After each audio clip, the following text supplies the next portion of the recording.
नमस्ते दोस्तों, मेरे चैनल में आपका स्वागत है। बहुत सारा कमेंट आता है कि नर्सरी से लाने के बाद मेरे पौधे मर जाते हैं। तो आज मैं इसी विषय पर बात करूंगी कि छोटी छोटी ऐसे टिप्स हैं जिस पर आप ध्यान दीजिएगा तो आपके नर्सरी से लाने के बाद आपके पौधे नहीं मरेंगे। इसके पहले अगर आप नए हैं तो सब्सक्राइब कीजिए, लाइक कीजिए और बेल घंटी दबाना नहीं भूलिए। अपने दोस्तों में शेयर कीजिए। अगर फेसबुक पर हैं तो उसे भी फॉलो कीजिए। चलिए चलते हैं अपने वीडियो में। पहली बात है कि जब भी नर्सरी से पौधा लाएं तो हमेशा स्वस्थ लाएं, स्वस्थ देख करके लाएं। स्वस्थ, अगर वो स्वस्थ नहीं रहेगा तो अपने और आपके और बगीचे के पौधों को भी अस्वस्थ कर देगा। तो हमेशा स्वस्थ देख कर ही नर्सरी से पौधा लाएं। दूसरी बात है कि पौधा नर्सरी से लाने के बाद तुरंत उसे अपने गमले में नहीं लगाएं। तुरंत अगर गमले में लगा वो दूसरा जगह से आया है, जब आपके बगीचे में सभी पौधों के साथ वो हिल मिल जाएगा तब उसे, जिस तरह से हम लोग कहीं दूसरा जगह जाते हैं तो वहाँ रहते रहते एक दूसरे से दोस्ती होता है, उसी तरह पौधे भी हैं। जब आपके और पौधे के साथ वो हिल मिल जाएंगे तब उसे अपने गमले में शिफ्ट कीजिए, पहले उसे अपने बगीचे में ला कर रख दीजिए। तीसरी बात, जब नर्सरी वाले जो हैं ऐसे चिकनी मिट्टी में लगाते हैं पौधा।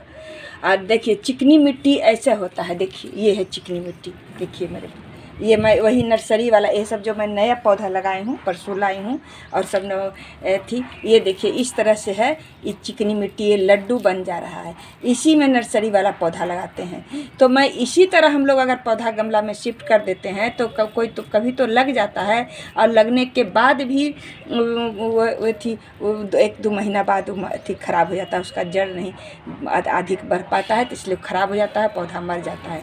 ये मेरे साथ भी ऐसा हुआ है, इसीलिए मैं आप लोगों से ये बात शेयर कर रही हूँ।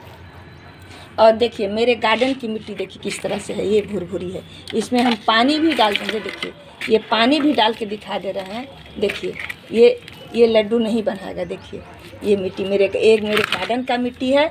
देखिए मिट्टी में के आज अंतर भी आप लोग को बता दें।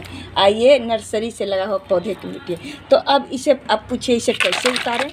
इस मिट्टी को आप ज़बरदस्ती मत उतारिए। और प्लास्टिक के बैग भरने के बाद उसे 2 घंटा के लिए उसे पानी में डाल के छोड़ दीजिए। जब पूरा फूल जाएगा, मैंने इसी तरह से किया है, तो ये अपने आप ही मिट्टी आराम से उतर जाएगा। उसको रूट को डिस्टर्ब नहीं कीजिए और फिर आप अपने मिट्टी में लगा दीजिए। पहले बार अधिक खाद अपने पौधे में नहीं डालिए। जब पौधा आपका ग्रो कर जाएगा, बड़ा हो जाएगा, पहले आप सोचते हैं कि अधिक खाद देंगे तो मेरा पौधा बहुत है, नहीं, पहले कम खाद ही दीजिए और तब जब ग्रो हो जाएगा तब ज़्यादा खाद दीजिएगा। इसके बाद अगर आप हमेशा आप छोटा पौधा लगा रहे हैं तो छोटे पॉट का ही चुनाव करें, बहुत बड़े पॉट का चुनाव नहीं करें। उससे क्या होता है कि उसमें पानी भी ज़्यादा जाता है, खाद भी जाता है। आप तो लगा देते हैं कि हमको फिर शिफ्ट नहीं करना पड़ेगा। जब आपका पौधा ज़्यादा बड़ा हो गया, इस गमला में रूट बॉन्ड हो गया, तब आप बड़े गमले में शिफ्ट कीजिए। कि लगा देंगे तो हमको रूट बॉन्ड हो जाएगा तो फिर हमको दूसरा गमला में शिफ्ट नहीं करना होगा, नहीं, वे भी पौधे को मरने का चांस है। और छठी बात, जब आप जो है पानी पौधा लगाएं तो लगाने के बाद उसे धूप में नहीं रखें, उसे हमेशा छाह में 1 सप्ताह तक छाह में रखें और उसके बाद उसे फिर धूप में रखें। कभी कभी आपका पौधा देखिए इस तरह से ये मुड़ने लगता है, तो इससे डरने की बात नहीं। इसमें जब आप फिर धूप में रखिएगा तो ये पौधा सीधा हो जाएगा। तो आशा है कि आपको ये मेरी बात ऐसा समझ में आ गया होगा।